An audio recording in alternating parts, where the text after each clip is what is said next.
हनुमान जी की कृपा, एक सच्ची सीख देने वाली कहानी। एक छोटे से गांव में एक लड़का रहता था जिसका नाम राहुल था। वो बहुत साधारण और मेहनती था, लेकिन कभी-कभी जीवन की भागदौड़ में भगवान को याद करना भूल जाता था। एक रात राहुल ने एक बहुत डरावना सपना देखा। उसने देखा कि उसका भयंकर एक्सीडेंट हो गया है। वो जमीन पर गिरा हुआ है और लोग उसे घेर कर खड़े हैं। यह सपना इतना सच्चा लगा कि उसकी नींद खुल गई। उसका दिल जोर जोर से धड़क रहा था। उस रात वो फिर सो ही नहीं पाया। बार बार वही सपना उसके दिमाग में घूमता रहा। वो डर और चिंता में पूरी रात जागता रहा।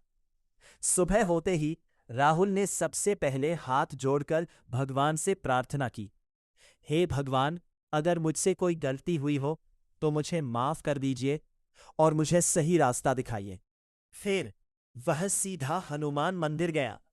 वहां जाकर उसने पूरे मन से हनुमान जी के सामने सिर झुका दिया और बोला, भगवान, मैंने बहुत बुरा सपना देखा है। कृपया मेरी रक्षा कीजिए और मुझे सही राह दिखाइए। राहुल ने श्रद्धा से हनुमान जी के चरणों से सिंदूर उठाया और अपने माथे पर तिलक लगा लिया।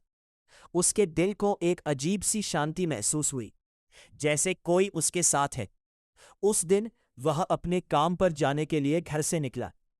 रास्ते में अचानक एक तेज रफ्तार गाड़ी उसकी तरफ आई। कुछ ही पलों में एक्सीडेंट होने वाला था, लेकिन तभी जैसे किसी अदृश्य शक्ति ने उसे पीछे खींच लिया।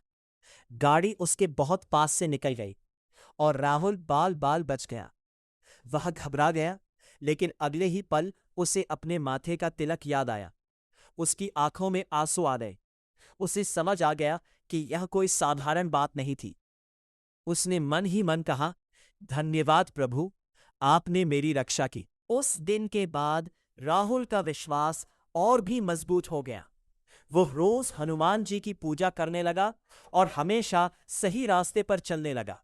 सीख: जब हम सच्चे मन से भगवान को याद करते हैं और अपने कर्मों को सुधारते हैं, तो भगवान हमेशा हमारी रक्षा करते हैं, even when we don't even realize it.